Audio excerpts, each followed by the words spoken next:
already know I came from a team. Yep. So with me tackling buyers, it's really not a big deal to me. And that's why I'm fighting so hard to get my presentation up so that when I get my buyers, I can just roll with that. Yep. But my thing is, I haven't done a lot of listing presentations on the team. Yep.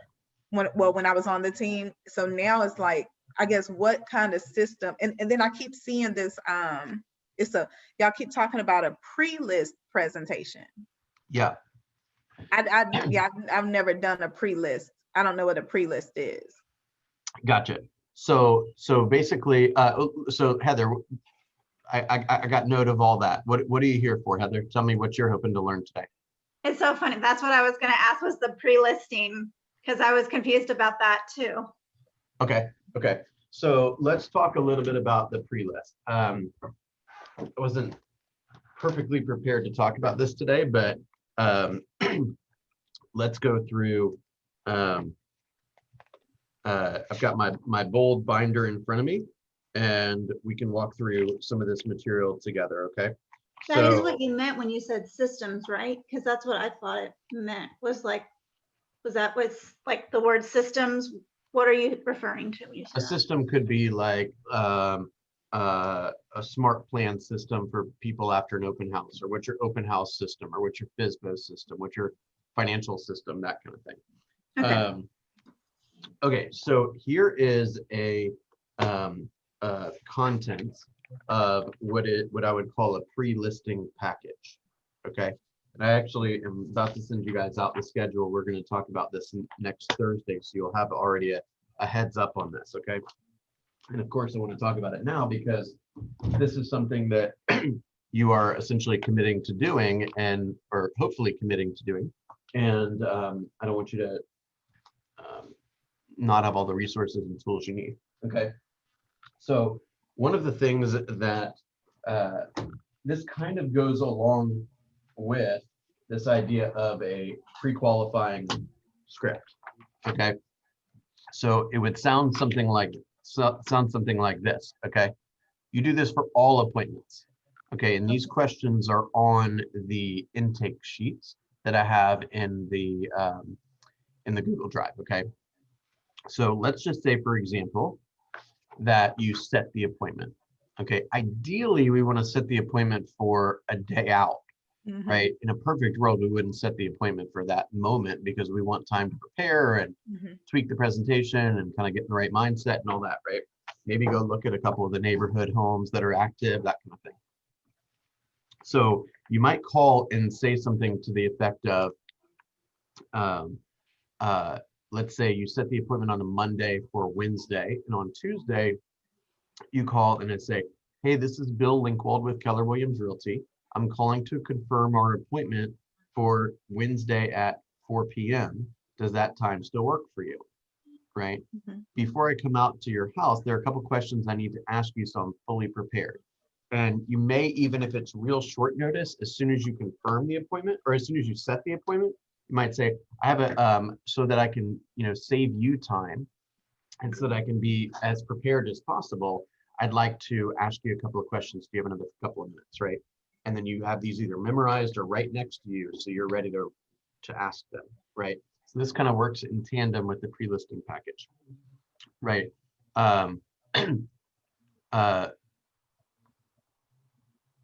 just kind of merging some of my notes with what's typed here. So before I come out to your home, there are a couple of questions that I need to ask you so that I am fully prepared and save time. Do you have 10 minutes right now, right? If they give you some brushback, you might say, if doing this for 5 or 10 minutes right now will probably save us an hour to 2 hours later. So I don't want to waste your time. I want to save you time. Is that okay? Right? Hopefully they're not going to give you much pushback. Great. If what I say makes sense and you feel comfortable and confident that I can sell your home, are you planning to list your home with me when I come out Wednesday at 3? Mm-hmm. Okay. Do you plan on interviewing more than one agent for the job to sell your home? Right. Tell me again, where are you planning to move? How soon do you have to be there? If I sell your house in the next 30 days, would that pose a problem for you? Right. what would happen if your home did not sell? When I see how much, when I see you, how much do you want to list your home for realistically? As a professional real estate agent, I study houses and prices every day. Therefore, I assume you'll list with me at a price that will cause it to sell, correct? Right? So what's the price you won't go below? That's where you find out if they're nuts or not, Yeah. right? How much do you owe on the property, right? Have you ever thought about selling it yourself? That's where you'll get the, well, I've sold the last 2 homes, FSBOs, and I don't think you're worth it conversation, which means you better practice your commission objection questions. Mhm. Or they'll say, I'm too busy for that crap. I need a realtor because I know I'm supposed to hire a professional. Well, then you don't have to stress too much about the commission discussion. See what I'm saying? Will you help finance the home for the buyer, or do you need your cash out? Mhm. That's not so relevant there nowadays, but it's a nice question to, it's kind of like when somebody calls up and they say, hey, I'd like to see 123 Hill Street. You say, okay, well, will you be using cash to purchase the home, or will you need, have you been pre-approved? They're like, ooh, this person thinks I'm rich, right? It's just psychology. Mhm. Are you planning to purchase another home? Do you need the money from this home to buy the next home? Mhm. That's where you might introduce knock or Keller offers or something like that if it's appropriate, right? Are you current on your house payments? A third of people are not current on their house payments, right? If they're not, tell them you work with many people that are behind in their payments, and it's happening more and more. And there's some resources for that stuff, right? I am very skilled at accomplishing the transaction, working with your bank on what we call a short sale. That's not so applicable right now, right? At least not for the moment.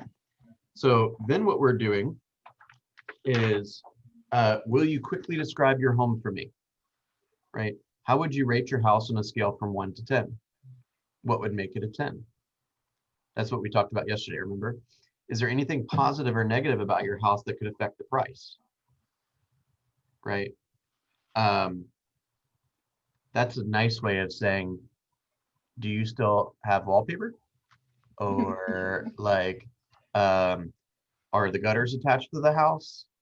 You know, do you have like trucks parked in the backyard from the 60s, right? I'll be sending over a package of information. Will you take a few minutes to review it prior to my arrival? Well, sure. Okay, great. Do you have any questions before I come? Now, I've only spoken to you. Are there any other decision makers that I should speak with before coming over Wednesday at 3? You know, will all the decision makers be there, right? The worst thing in the world is meeting with the wife when the husband's in charge, or meeting with the husband when the wife's in charge, right? Or having to give the presentation twice, right?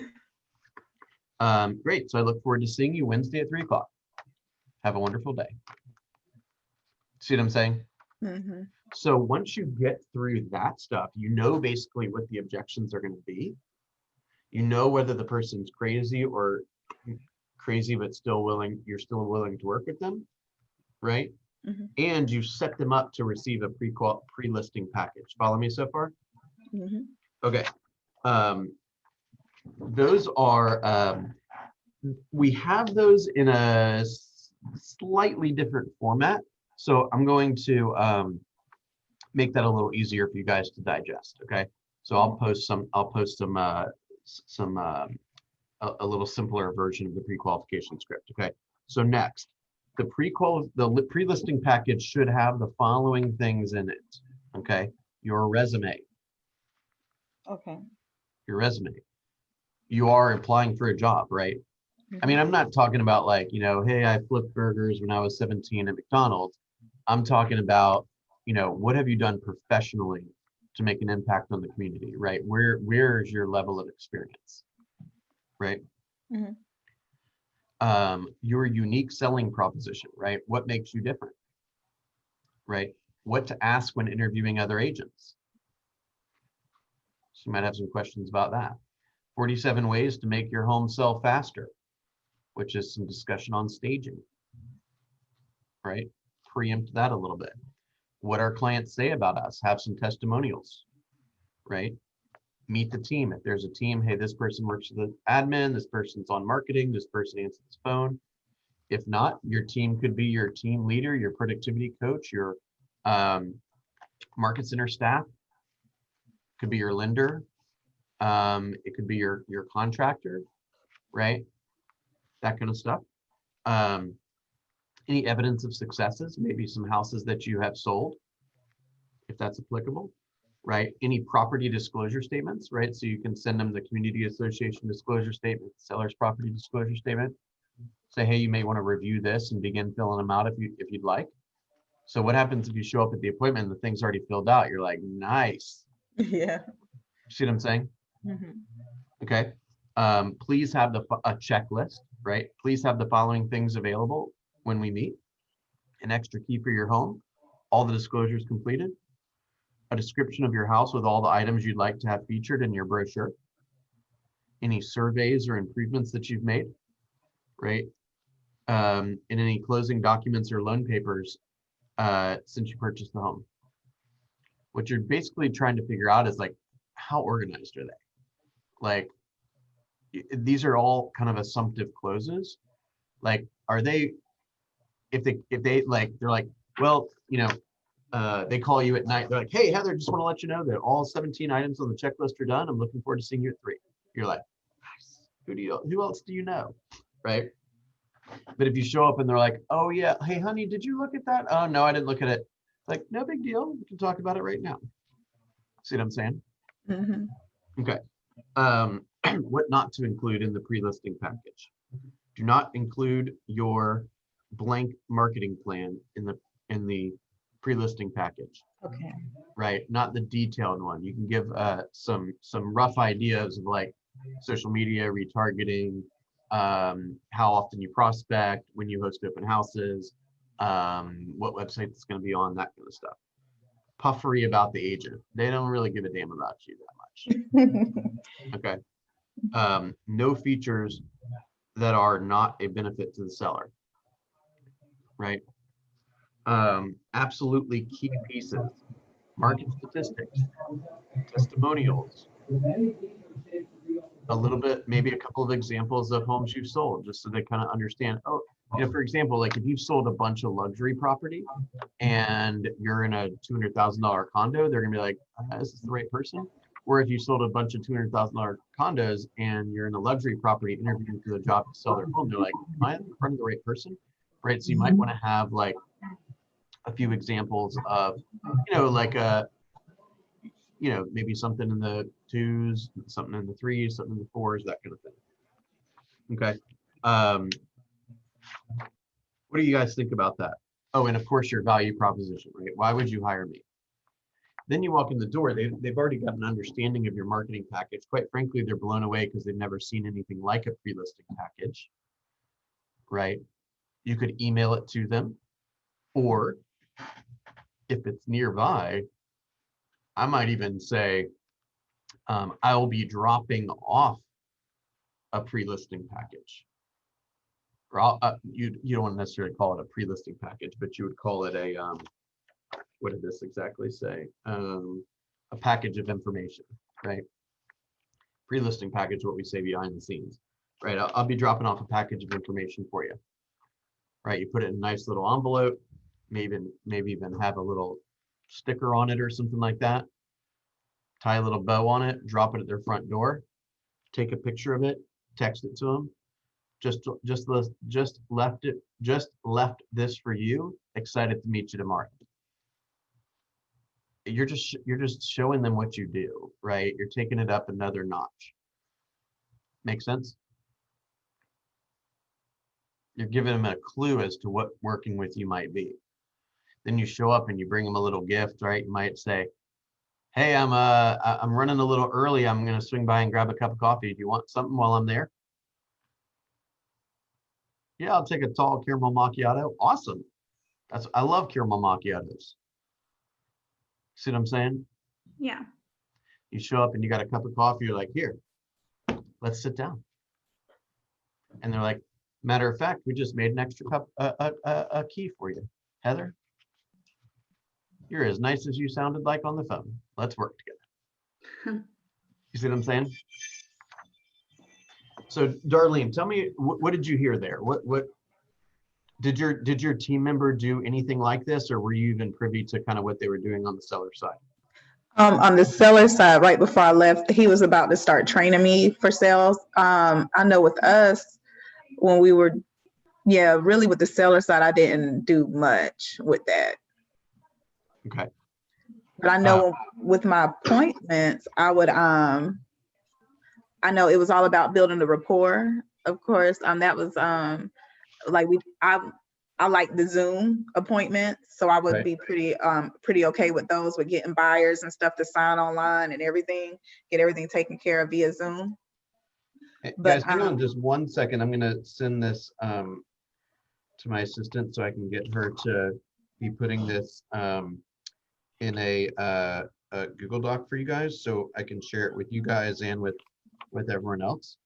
Okay. Hang on 2 seconds.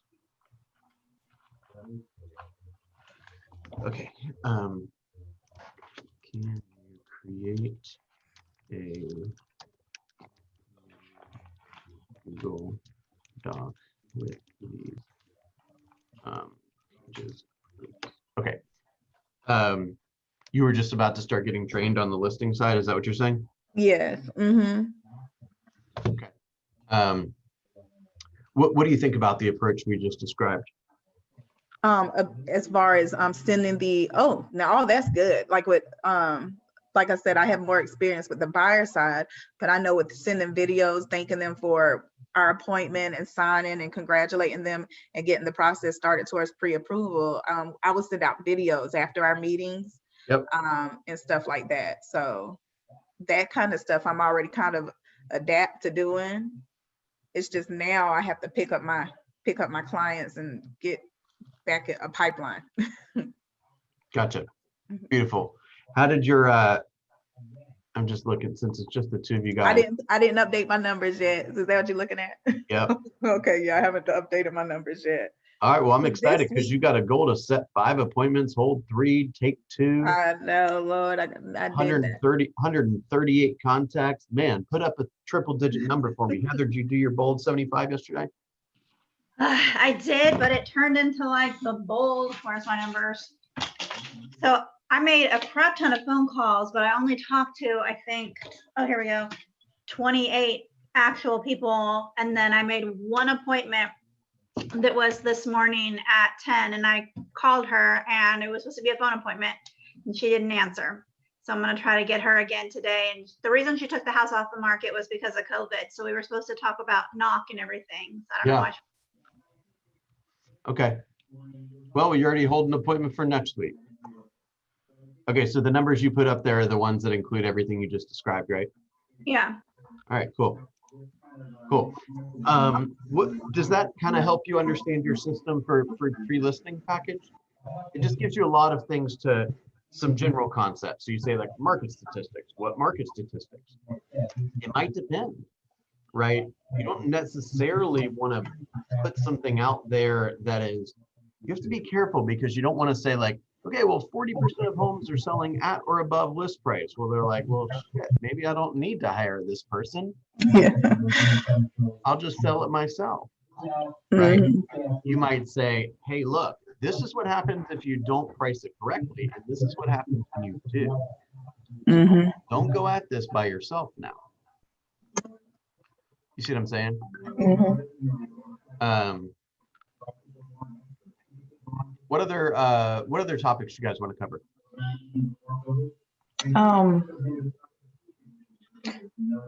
Really, that was my biggest thing for now. I've been looking into Vulcan 7.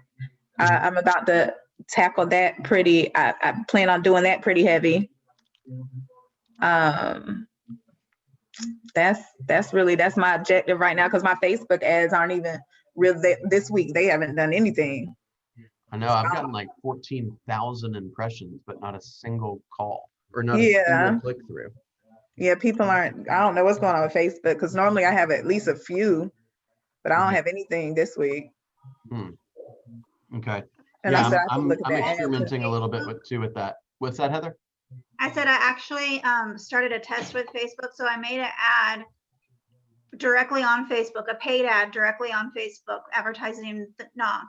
And then today, what my plan was either today or tomorrow to make the same ad and run it through command Facebook and see which one gets more interactions and more views. And I noticed the same thing. I'm not getting any leads off of my last 2 Facebook ads that I did, paid ads. I've been getting hits and I've been getting interactions, but not any actual leads. Yeah. And did you get any leads from doing it outside of command? The one I just started on Facebook Yeah. itself. No, I didn't get any leads on those ones yet. It's only been going for like since yesterday. So Okay. Yeah, I'm curious to see what the difference is there. Yeah, me too. That would be neat to know. I'll let you know. Yeah, I'm going to start then the one through command either today or tomorrow, run it for the same length of time and see how it goes. Okay. Perfect. How long are you, I mean, your length of time? What is your length of time? For me, Uh-huh. I do $10 at a time and see how far that, like, because I started with 10, so I'm keeping it consistent at 10, but I'll have more than one going at one time. So I usually do between 5 to 7 days of one Okay. particular ad. And then I take the same ad and run it in different areas. Like I'll run it in Roswell, I'll run it in Alpharetta, just different places. So I'll have the same ad going in like 3 different places at the same time. Okay. Okay, that might be because I did 5 days for my ad, but I haven't gotten anything on it this week. Yeah, I did 10 days. I think they recommend 10 days and then like, was it $10 a day or $1 a day or something? Yeah, and then normally though, because I'll run it on Instagram and Facebook, so $10 doesn't get you quite as far if you run it on both. Okay, I get that because mine is just on Facebook. See, I didn't. Yeah, mine is on Facebook. I can't remember the amount per day, but I did do 5 days, and I think the total time was 35, but I can't remember how much it was per day. So silly. Who are you? This is Clara. Clara. How old are you, Clara? You look like you're, yeah. I was thinking 5. Are you in virtual school today? No, Clara decided to go to the nurse's office yesterday and say her throat hurt, even though she's fine. So I had to go pick her up, which interrupted my bold 75. Yeah. And now yes, you did. And now she has to stay home from school for 24 hours, even though she's not running a fever and she's fine. Yeah. Go on. Did you do your makeup? Don't tell my daughter that trick. I know, don't. Yeah, I know. I was like, oh my God. I'm like, she's fine. She's not even running a fever. I mean, she's so sick, right? She's on her deathbed. You can tell. You look like you're in your deathbed. So just to close the circle on the pre-list package is, first of all, we're putting together a list of what we just reviewed, okay? But we also want to make sure that you start to, tackle that. What is my unique selling proposition, right?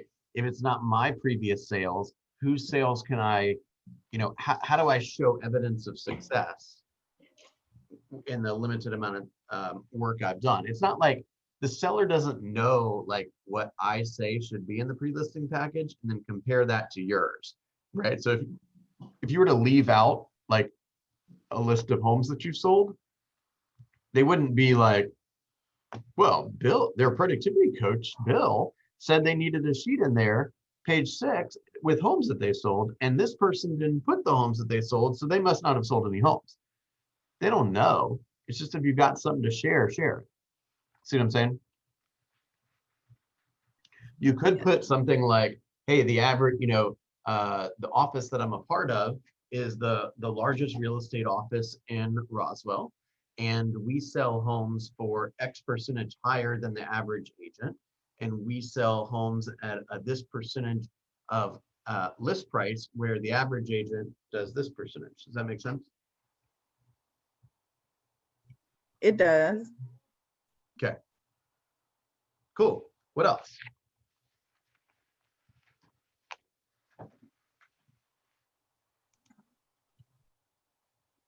that was pretty much, that was my biggest concern right now, was the understanding the pre-listing packet.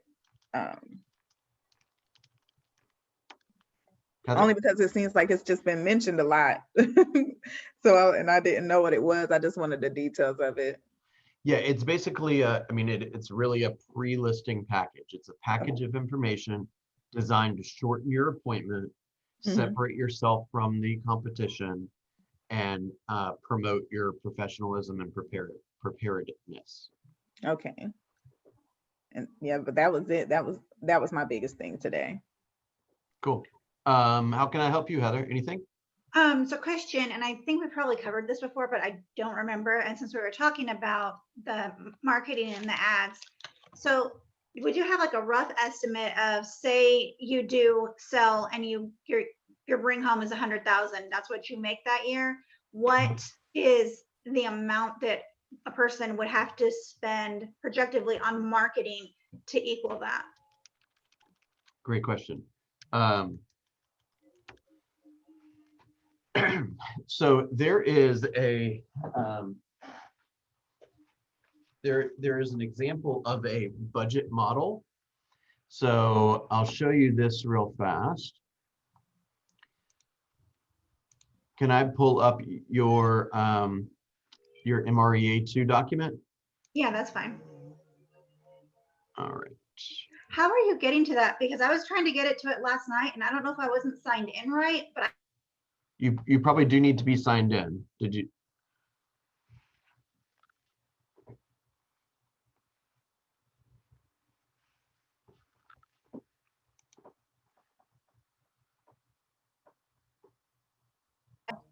I was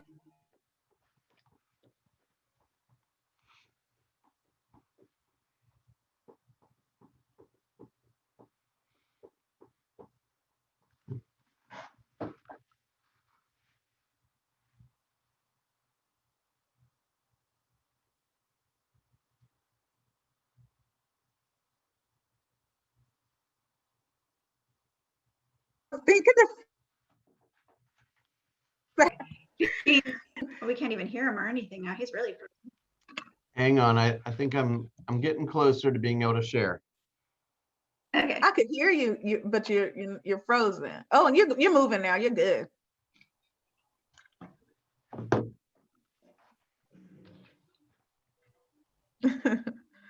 Sorry, guys. Can you see me now? Yeah. All right.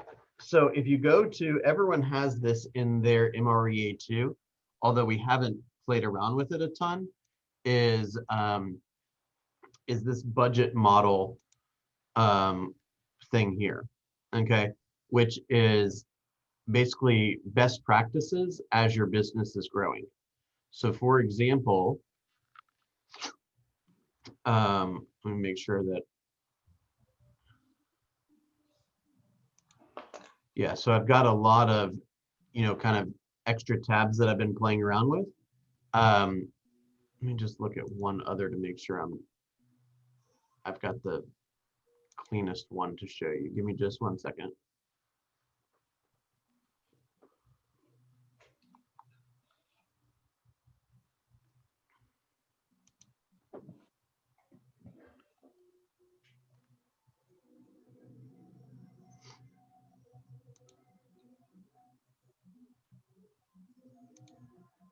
Okay, so take a look at this. So this is the budget model for your business. So for example, there's an idea called 30-30-40. 30% of your gross money should be cost of sale. 30% should be operating expenses and 40% should be profit. If you're a solo agent, your profit should be a good bit higher than that because your cost of sale is probably not going to be quite as high. So what I mean by that is these are MREA2 guidelines. So you look here and you say, if my GCI is 150, okay, there is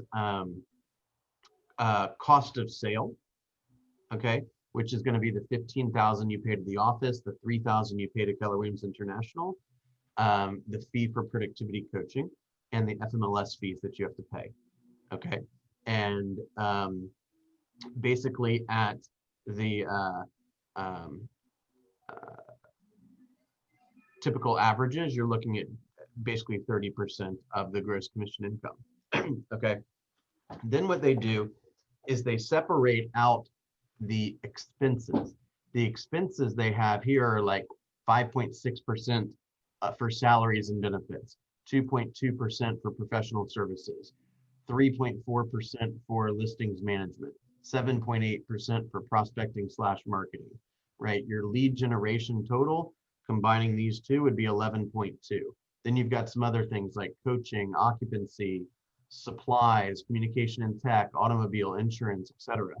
And that shows you kind of what your estimation should be, right? You want to play red light, green light. So when you're, if you're not making 150, it's a little hard to play with the numbers, but I would say, spend $100 and see if you get a bite.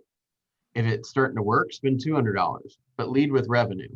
Don't go signing a year-long contract with somebody for a couple $1,000s a month and then not be able to get out of it if the system doesn't work, right? So the key is, like here, $150,000, 13% is cost of sale. That's the $19,500, right? Which is, what is that? J51 times J90, J51 times J53. How do they formulate that exactly? 51 times, yeah, it's 13%. And then your gross profit is after cost of sale, and then expenses is a little higher than 30% because your cost of sale is a little lower, but your net income is still 50%. Hang on. Hey. Bless you. I know I'm getting into the weeds here, but when you're ready for that discussion, it's right here for you. Does that make sense? Yeah, I was trying to figure out how to rob Peter to pay Paul, because it's like the whole catch-22. I need to advertise to get leads, but I need the money from sales to pay for the advertising. So I'm trying to figure out the best way for me to go. I guess this whole system, I know we talked about, like, I want to be on the phones and I want to be talking to people, but I'm doing the social media and all the behind the stuff scenes, and it's hard when I know you said the first hire needs to be assistant, but my first hire had to be a nanny because I just can't, doing the house, the kids. Well, that's a home assistant. I can't do it I just can't do it by myself. Your first business hire is a business assistant, but your first home hire is a home assistant, which is what you've done. Yeah. Excuse me. So you're not doing anything wrong. In fact, you're doing everything right, right? Sorry, guys. Oh, bless you, Bill. Oh my gosh. I do sneeze. If I sneeze once, I tend to sneeze a bunch of times, but hang on. This is the first time on Zoom that I have had a sneezing attack. Glad it's just the two of you guys.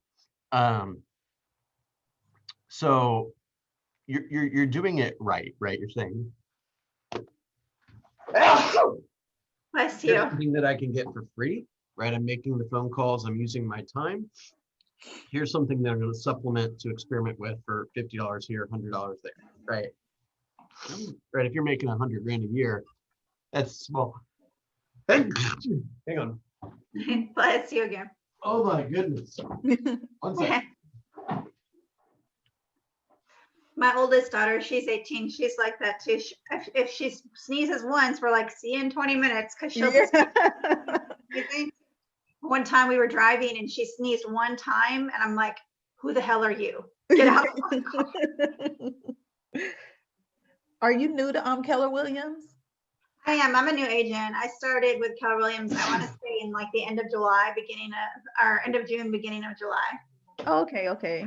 So I was gonna ask you, so are all your buyer presentations and everything in place? No. Okay. I mean, I'm working on them. They're a work in progress, but they're not like where I would be like, oh yeah, use mine as an example, because they're nowhere near close to that. Okay. Oh my goodness. Okay, I think I'll live. Whew. Yeah, I mean, this is a bit accelerated here. This is like when you're making $1 million a year. And you know, a slight adjustment here could be thousands and thousands of dollars. You know what I mean? So I would say honestly, you should take you have to estimate a little bit, right? Mhm. You have to say, based on what I'm doing, I'm gonna make $60,000 this year. And therefore, I should spend 10% on marketing, right? Which is $500 a month. And spend it 1 month and see how it goes. If it's working, push a little harder. If it's not working, pull back a little bit, right? You kind of experiment a little bit. That's why it's really important, by the way, to have separate business and personal money, right? Don't go pull family money and to support your business, and don't go take money from your business that should be invested or saved for reserves and go on vacation because you got your first, you know, $10,000 check. Yeah. Right, your business deserves to be reinvested in, because the business is the engine that's going to create another one of those. Yeah, that makes sense. Any other thoughts, questions? Would it be like, I don't know, like presumptuous or like way ahead of myself if, so I have the one listing with my seller, but I'm trying to get on appointments, trying to get more listings. So the next listing that I get, if I used Robin T, the contract to close, to get them to handle, because I know it's $300 for that. And I mean, for me right now, because I haven't made any money, $300 is still a lot of money. But if I pay them $300 and that frees up more time for me to be making calls and going on appointments, it seems like that would be a better, in my mind right now anyways, use of money and time. So what are your thoughts on that? I mean, do normal agents just do it themselves, or? I would venture to say, I don't know her exact breakdown, but I would venture to say that, how do I want to say this? What you're saying is 100% true. Assuming that when you work, you're more valuable than $25 an hour, which I'm certain you are if you're strategic. The question is not, that may not be the right question though, right? Because yes, she can do it for less than theoretically you could do it for. However, at the beginning, I might just do it myself for a handful of deals until I can start getting the engine moving a little bit. Mhm. And then once you start to feel a little bit more pressure on your time, then you offset it. Okay. If it was me, as a new agent, and probably in your situation too, Darlene, and this comes from somebody who owns a virtual assistant company, right? I get it. I think I would probably do it myself, at least for the first handful of transactions. If I've got like 1 or 2 deals going on, I would do it myself. Okay. Just so you can kind of learn it a little bit and kind of conceptualize like the rhythm of the transaction. And then that'll probably be one of the first things you offload. Okay. But think about it. If you could save $300 and plow it into Facebook ads that are working, or if you spend $300 and you can,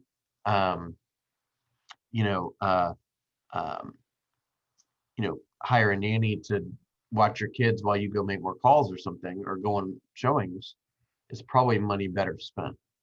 Because a Right. lot of that work could be done after hours, right? The phone calls can't be made after hours. The showings can't be done after hours. You follow what I'm saying? Yeah, and that's what I'm trying to figure out, like what would be the best use I of mean, look, funds if my assistant lived in America, I would have her tie my shoes for me. I mean, I'm willing to leverage anything. Okay. But I didn't do that at the beginning. Yeah. I didn't do that not because I made a well thought out business decision. I didn't do it because didn't have any money.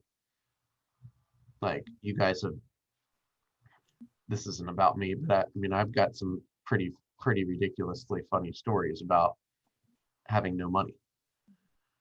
Right.